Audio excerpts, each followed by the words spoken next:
Hi, I'm Miss McGuire. I'm your new science teacher at Adams Hill Elementary. Hi, fifth graders. Today we're going to talk about science tools today.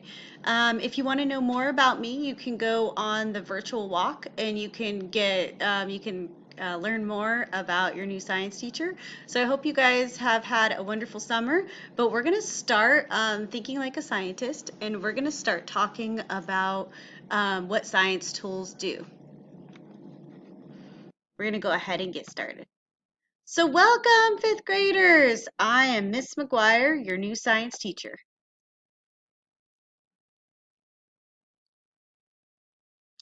I have expectations. These are our Zoom expectations today. Make sure that you're here on time. Make sure that you're being prepared when learning. That you have your camera on so I can see you. Make sure that you're being respectful at all time, coming with a positive attitude. Making sure that your microphone is mute, so make sure that your microphone is not on. Make sure that you're being respectful and listening to others. Make sure that you're raising your hand. If you have any questions, just raise your hand and I'll be able to answer it to you. And make sure that you're sitting still, pay attention, focus on what we're talking about. So these are expectations. These are things that I want you to do. Make sure that your microphone is mute. Make sure I can see you. Make sure that you're prepared. Okay, so for me, scientists are like superheroes. They solve problems. They try to help others. A good example of that right now is with the coronavirus. Scientists are working really hard to see if they can find a cure and a vaccine that's called a vaccine, some type of medicine that will help that will help everyone get over the virus. So that's what they're trying to do right now. So what I'd like you guys to do is just for fun today, it says your first initial. So try to find your first initial of your name. Mine's J because I'm Jeannie McGuire, starts with a J. So I'm going to come over for my first initial. My first initial starts with J, and I'm going to say Major. So I'm Major. And then my last name is McGuire. Remember, Miss McGuire. And last name, it starts with an M. So Pineapple. So I'm Major Pineapple would be my superhero name. Take a minute and try to find your superhero name.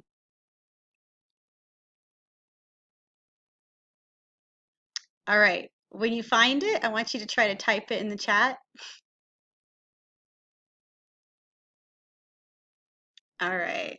Okay, we're going to go ahead and move on. I hope you had fun trying to find your superhero name. A lot of really cool names out there. Okay, so today this is what we're going to do with our science lesson.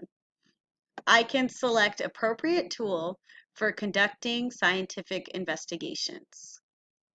So today we're going to review the science tools. We're going to take a minute and do a little bit of review of science tools. You should have explored a little bit already, but today we're going to do a little bit with our science tools. And I want you to think about why is it important to choose appropriate tools when conducting scientific investigations?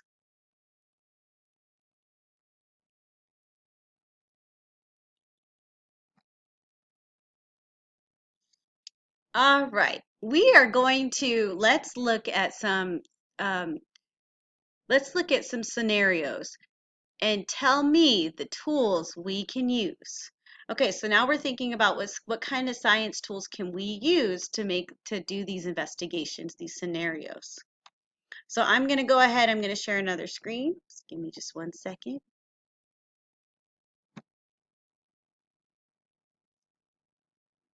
All right, this is science investigation scenarios. And there's our I can statement. I can select appropriate tools for conducting scientific investigations.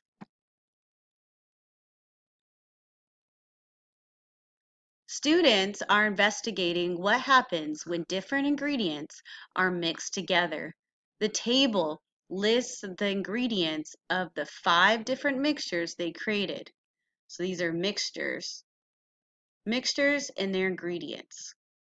So they have one mixture, where they put salt, hot water, and sand in together. They put the second mixture, they put sugar, hot water, and salt. The third mixture, they put iron fillings and sand. The fourth mixture, they put pebbles, wood chips, and soil. And then the fifth mixture that they used, they put powdered soap and hot water. Okay, what kind of tools do you need? Sorry, excuse me. My goodness. Okay, what kind of tools do you need to make mixtures? Okay, so you should have thought about some of the tools that we used earlier that we explored today. So one of them could have been a cup. Like they definitely need cups to put it in, right? What else would you need? Yeah, something to mix it up with. They are mixtures, so that means that they have different that you have different particles together that they put together. And look, some of them use water. What did we use for water? Like a measuring cup or a beaker or a graduate cylinder. You can use any of those. And they would have to measure them out, right? In order to make sure that to see what would happen. They want to try to measure it because when you're a scientist, you want to try to be exact. So what would you use to measure some of these dry materials? Good, a teaspoon, a tablespoon, a measuring cup. All of those are wonderful answers. Good. In order to do this investigation, those are what we would need. Those are the tools that we would need. Okay, let's go to the next one. Students design an experiment to determine how much force is needed to move blocks of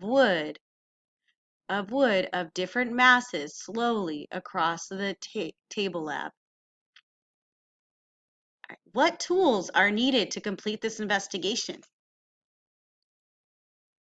Excellent. If you said that they would need a spring scale, you're 100% correct. This is a spring scale, and what it's doing is it's dragging that item. It's going to use force. Remember, this used gram also to measure the force. Good job. All right, let's go to the next one. Students plan to investigate different states of matter. So different states of matter, so that's a gas, liquid, a solid. They will measure the volume of the water. Okay, remember volume of the water. And 3 containers after 5 days. They make this table to organize the data. Okay, so let's look at the table. So they have container 1, container 2, and container 3. And they have the volume of the water, 200 milliliters, 200 milliliters, and 200 milliliters. What do you use to measure volume? If you said a cylinder or a beaker, you're 100% correct. We use beakers or graduate cylinders in order to measure the volume of an item. Then it talks about the temperature of the water, and they use Celsius. What do we use to measure the temperature of water? Good. I hope you said a thermometer. That's right. It's going to tell you how hot or cold something is. That's what a thermometer does. So you're going to need a graduate cylinder. You're going to need a thermometer. This is a cool experiment. I wonder, and then you could put it in a different location. It says outside, inside, I'm sorry, inside a refrigerator, on a desk in front of a low speed fan. What would happen with the wind? And then it says on a sunny windowsill in front of an opened window. What would happen to that one, I wonder?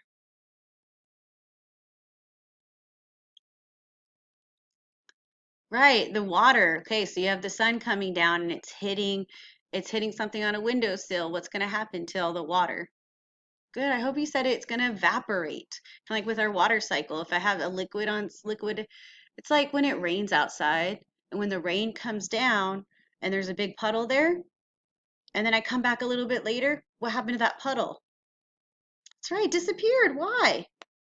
Because that water evaporated, right? And that's the same thing that would happen if I left a container on the windowsill. The water would evaporate. Very cool. All right. A student places 250-gram samples of clay, sand, gravel, and sleet in separate flower pots. The pots are set on a wire rack, and dishes are placed beneath the pots so that water can drip through holes and collect. The students then pour 100 milliliters of water over the sample in each pot. The student measures the time it takes for water to begin dripping from the bottom of each pot. What did they have to use in order to do this experiment? They have the clay pots. They have containers underneath to help measure. First, they used what to put the water in? Good, a graduate cylinder or a beaker. Okay, but what are they looking for right now? How much what? Time. What do we need in order to do the science experiment? What's going to help measure time? Good. I hope you said the stopwatch that we looked at earlier. That stopwatch is going to help measure the time it's going to take for all the water to come out of these clay pots. Okay. Now students are investigating properties of objects. They observe 4 objects and record observations for each object in the table. Okay, so properties are how they feel and what they look like, right? So let's see. So objects are label K. Is it a liquid? Yes. Is it attracts to a magnet? No. Is it a solvent in water? No. Okay, objects that are labeled L. Is it a liquid? No. Is it attract to a magnet? Yes. Is it soluble in water? No. M, an object M. Is it a liquid? No.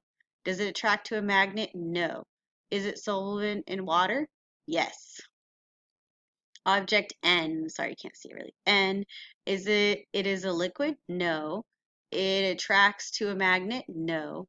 It is solvent in water? No. Okay, so let's see. What do we need in order to figure out if it's a liquid? Awesome. Yeah, you might need a graduate cylinder. It has to adapt to that. In order for it to be a liquid, it has to form whatever container it's in. So for it to be a liquid, so you can test that out with some of the graduate cylinders, also a beaker or some kind of container that you would need to figure out if it's a liquid. Um, it it attracts to a magnet. What would I need? Yeah, of course, magnets. And the only thing that would attract to the magnet would be some kind of iron, right? Iron attracts to magnetic. That's what's magnetic on there. If it's soluble in water, what would I need? That means I'm stirring it, right? I need something to stir it with and see if it dissolves.